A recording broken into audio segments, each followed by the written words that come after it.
This video is going to talk about how you adjust the power output from an old Profoto pack. And in this case, the one I'm going to show you is called an Acute 2. It's a 1200 watt second pack. But the concepts I'm going to be talking about here would apply to really any of these older packs, whether it's from Speedotron, for example, or Profoto that you might come across. And it takes a little bit of work, and typically you're going to find a chart that will help you with the power settings. And when I say a little bit of work, that's in comparison to if you were to buy a newer strobe or newer pack that would have a digital output for the power setting. But these things are relatively good values, and they are really, really well built in professional equipment. So from my standpoint, that more than compensates for the automation you would get with something that's newer, unless you can afford it. So hello, my name's Steve. I'm an amateur photographer. I enjoy using this old professional studio equipment, such as this old Profoto pack, the Acute 2 1200 watt second pack with the Acute heads. And it's the kind of stuff that would have been used in a studio 20 or 30 years ago, and it's so well built that it continues to operate nicely today.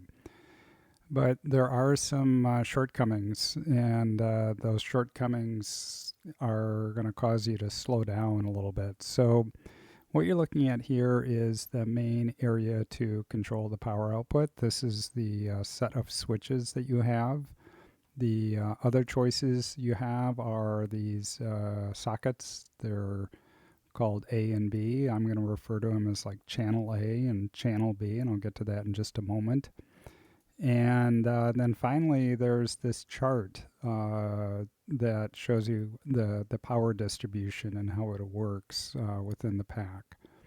So I'm going to get into a little bit of detail on how you can read the chart. Hopefully it's something you can find online or take a screenshot from this video if you're interested, because it's really the key to all of this. But before we get started, I'm going to try to explain a concept about how these older packs work. So, and that concept is, it says it's a 1200 watt second pack. But really, the way the power is set up is 600, think of it as two different power units. 600 watts is set up for channel A, and 600 watts is reserved for channel B. So unless you decide to add channel A to channel B, the most you can get out of channel A is 600 watts. And likewise, the most you're going to get out of channel B is 600 watts. So why do I talk about that? Because you're going to see that in the chart here. They're going to talk about something called A plus B, and they're going to talk about something, A with an arrow and B with an arrow. And so you make those adjustments here on the top of the pack. And if you think of it as A plus B being combined, then you get all 1200 watts available to channel A or all 1200 watts available to channel B. If you think of isolating them, which is in that middle button, that's the A with the arrow and the B with the arrow, then you're keeping that 1200 watts separated. So 600 watts is the most you're going to get out of A, and likewise you have another 600 watts that you have set up for B. And it's going to come into play with regards to trying to figure out how you want to distribute the power out of this pack. So let's go with the assumption that we're going to use one light, and we're going to plug that light into channel A. And for the time being, we're just going to say we want that one light to have a maximum of 600 watts. That's what I have configured here on the top of this output. So if you look at the A button is set to full power. And the way you know it's set to full power is there's those three little circles on the left, and the solid circle means 100%. The half circle that's been colored in means you're at 50%, and the quarter colored circle means you're at quarter power. And you'll look at the B switch, it's got the same, full, quarter, and half switch, three-way switch. And if you look in the middle switch, you can combine A and B, so that's 600 and 600, all 1200 watts, but we have it isolated. The setting is down on the bottom. It says A with an arrow pointing to A and then an arrow pointing to B. So if we take a look at the chart here, I'm going to focus in on the one flash head, which is right here. And I am going to try to tell you how to read this chart a little bit. And I'm going to look at the very first line, and it says A plus B. Well, if we do A plus B, we can get all 1200 watts, but I said we want to go to 600 watts. So I'm going to go down to the fourth line, because if you read the wattage sort of in that middle column, it says 1200, line 2 is 900, line 3 is 750, line 4 is 600. So I am at 600, so half the total output of the pack. And the way I get to 600 is I set the A power button to full. That's that white circle. So that's what we have set here on the in the A button on the left.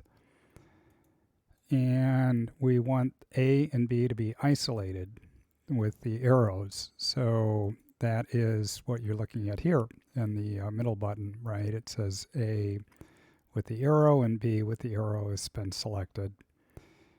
And then finally, if we look all the way over to the right, there's a bracket button, and the bracket says maximum power. So I have taken 1200 watt seconds, I've split it into two, 600 going into A, 600 going into B. I have full power on A, and I've set the bracket to maximum.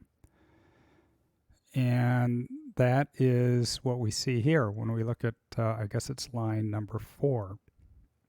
But what if we wanted to take it down to the smallest power outage that we could get with just one head? And the way we're going to do that is we're going to go to the very bottom. It says 37.5 watts. That's European notation. They use a comma, not a decimal. Let's just call it 40 watts, 40 watt seconds. And the way that works is we're going to take a look at the top. And if we look at the A button, we are going to want to go to quarter power. That's the lowest output that switch is going to go to. So we would toggle it to the middle. And since we want to start with just 600 watts in A, because that's what we have set here with the A and the B being isolated. And then the bracket button, instead of being set to maximum, we're going to set it down to -2. We're going to take 2 stops out. That's how that bracket button works. And by doing that, we get to 37.5 watt seconds, the very last row. Likewise, if we went down and took it down the bracket button by a stop, we would be going to 75 watt seconds. So this is another kind of useful concept. Maybe some of you guys already know it. You can certainly read about it or find other videos. But with watt seconds, a rough way to think of stops is every time you cut the watt seconds in half, you reduce the output by a stop. If you double the watt seconds, roughly, then you are adding a stop of light. So when you look at this chart here, you can see 1200 watt seconds as an example. It's got a 1 over 1. If we go to 600 watt seconds, we've taken a stop of light out. And that's at half power. of the total pack. And if we go down to 300, we're at a quarter power of the total pack. That's another stop. From 300 to 150, we've taken out another stop. From 150 to 75 is another stop. From 75 to 37.5 is yet another stop. So with just one head, it's possible to take out, what is that, 1, 2, 3, 4, I guess 5 stops of light. And you can get to various increments in between those stops of lights because the bracket button that you see on the right there, it doesn't just have a negative, take out a stop or take out 2 stops. It allows you to take out increments in between one stop if you want to get a little bit more granular on it. So the trick to working with this is to get a hold of the chart. On the old Speedotron packs, they will typically print the chart on the side of the pack. Profoto, I think, has a plastic card with some adhesive on it. So I was lucky enough that plastic card was on the side of this unit already. Otherwise, I think you're going to want to look it up or take some time to create your own chart and have that handy, because unless you work with this a fair amount, knowing how to set up the various light sockets and set up the various buttons to get to the various output that you think you need, it's not 100% intuitive if you're doing it on a casual basis.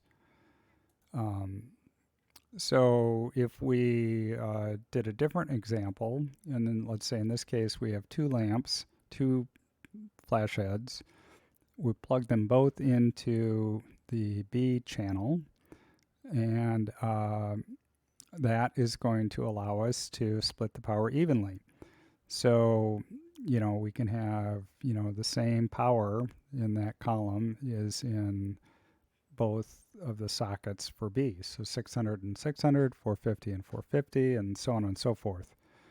And it shouldn't be a surprise, but by adding an additional light, you can actually go down to a lower power setting. You can actually get down to 18, almost 19 watt seconds per light.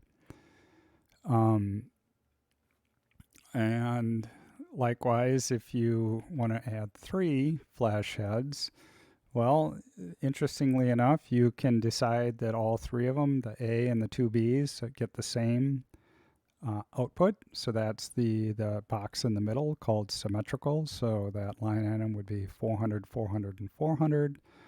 Or you can have them asymmetrical. So you can say that I want to have all the power that belongs to A, let's say start at 600, and then I'm going to split the 600 that belongs to B into 300 and 300. And it all relates to how are you setting those 3 buttons on the top. So button A, and then the A plus B and the B. And the way you do that is to take a look at the diagram here. The A tells you if it's full, quarter, or half. The B tells you full, quarter, or half. And then the A and the B, if there's a plus, you're adding them together. If it's got the arrows, then you're keeping it isolated. So not the fastest to get dialed in, but once you do get it dialed in, it works really, really well. And being able to think of stops of light is going to help you. So if you have a sense that your exposure is 2 stops over, then you can make some adjustments by looking at this chart. After a while, you might know what's on the chart and you may not need to refer to it. And yeah, that's the trade-off. So that's the difference between buying something new, which would be thousands of dollars, versus buying something used, which would be hundreds of dollars, both from a company called Profoto. And believe me, the old stuff is built really, really well.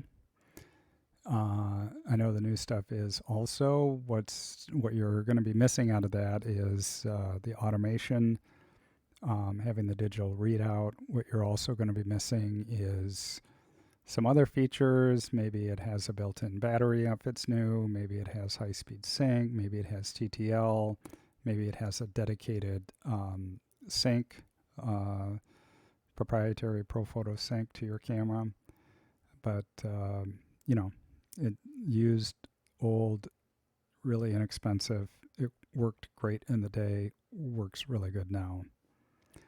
So if you have any questions about this, just leave a comment. I'd be happy to write you back or have a conversation about it. I put these out, these videos, with the intent of helping. When I got involved with some of this stuff, it was hard for me to find the content. So my hope is that by sharing it with you, if you are thinking about it or if you have one and are not sure how to use it, they will help.